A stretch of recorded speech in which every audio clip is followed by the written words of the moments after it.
തലസ്ഥാന നഗരത്തിലെ പ്രമുഖ വ്യാപാര കേന്ദ്രമായ ചാലയെ കാത്തിരിക്കുന്നത് വൻ ദുരന്തമെന്ന ആശങ്ക.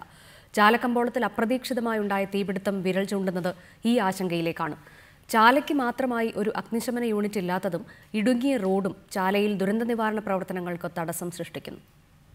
2 ദിവസം മുമ്പ് നടന്ന തിരുവനന്തപുരം ജില്ലയുടെ ദുരന്ത നിവാരണ അവലോകന യോഗത്തിൽ ജില്ലാ കളക്ടർ ബിജു പ്രഭാകർ ഉന്നയിച്ച ആശങ്ക ചാലയിൽ ഒരു തീപിടുത്തമുണ്ടായാൽ എങ്ങനെ നിയന്ത്രിക്കും എന്നതായിരുന്നു.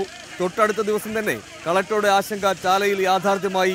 തിരക്കേറിയ സമയത്ത് ചാലയിലെ ഇടുങ്ങിയ പ്രദേശത്തെ വ്യാപാര സ്ഥാപനത്തിന്റെ ഗോഡൌണിൽ തീ പടരുകയും അത് അടുത്തുള്ള 6 വ്യാപാര സ്ഥാപനങ്ങളിലേക്ക് പടർന്നു പിടിക്കുകയുമായിരുന്നു. തലസ്ഥാനത്തെ വിവിധ സ്റ്റേഷനുകളിൽ നിന്ന് ഉടനടി ഫയർ യൂണിറ്റുകൾ പാഞ്ഞെത്തിയെങ്കിലും ചാലയിലേക്ക് കടന്നു കയറാനായില്ല. ഇടുങ്ങിയ റോഡും ജനത്തിരക്കും ദുരന്ത നിവാരണ പ്രവർത്തനങ്ങൾക്ക് തടസ്സമായി.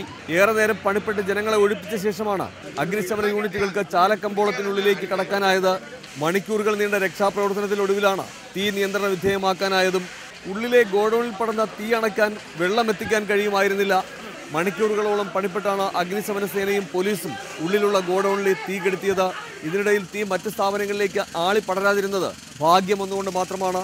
ചാലയിൽ ഇത്തരത്തിലുള്ള ദുരന്തങ്ങൾ ആവർത്തിക്കാതിരിക്കാനുള്ള മുൻകരുതലുകളാണ് വേണ്ടതെന്ന് മേയർ കെ ചന്ദ്രിക അഭിപ്രായപ്പെട്ടു.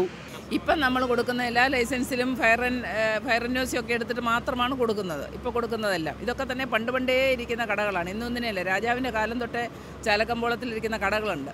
അവരെയൊന്നും നമുക്ക് ഫയറിൻ്റെ കൊണ്ടുവന്ന് പറഞ്ഞുകൊണ്ട് ഇറക്കി വിടാനും പറ്റത്തില്ല. അതാണ് ഇതിനകത്ത് ഏറ്റവും വലിയൊരു ബുദ്ധിമുട്ട്. ചാലയ്ക്ക് മാത്രമായി പ്രത്യേക ഫയർ സ്റ്റേഷൻ എന്നതും ചാലക്കമ്പോളത്തിനുള്ളിലേക്ക് അനായാസം കടന്നു ചെല്ലാവുന്ന വാഹന സൗകര്യം എന്നതും ചാലയുടെ ദീർഘകാല ആവശ്യമാണ്. വ്യാപാര സ്ഥാപനങ്ങൾക്ക് സ്വന്തം നിലയിൽ അഗ്നിശമന സംവിധാനം എന്നതും ഒരു പ്രധാന നിർദ്ദേശമാണ്. ഈ നിർദ്ദേശങ്ങൾ അടിയന്തരമായി പരിഗണിക്കുന്നില്ലെങ്കിൽ തലസ്ഥാനത്തെ പ്രമുഖ കമ്പോളമായ ചാലയെ കാത്തിരിക്കുന്നത് വൻ ദുരന്തമാകുമെന്നാണ് ആശങ്ക. റിപ്പോർട്ടർ, തിരുവനന്തപുരം.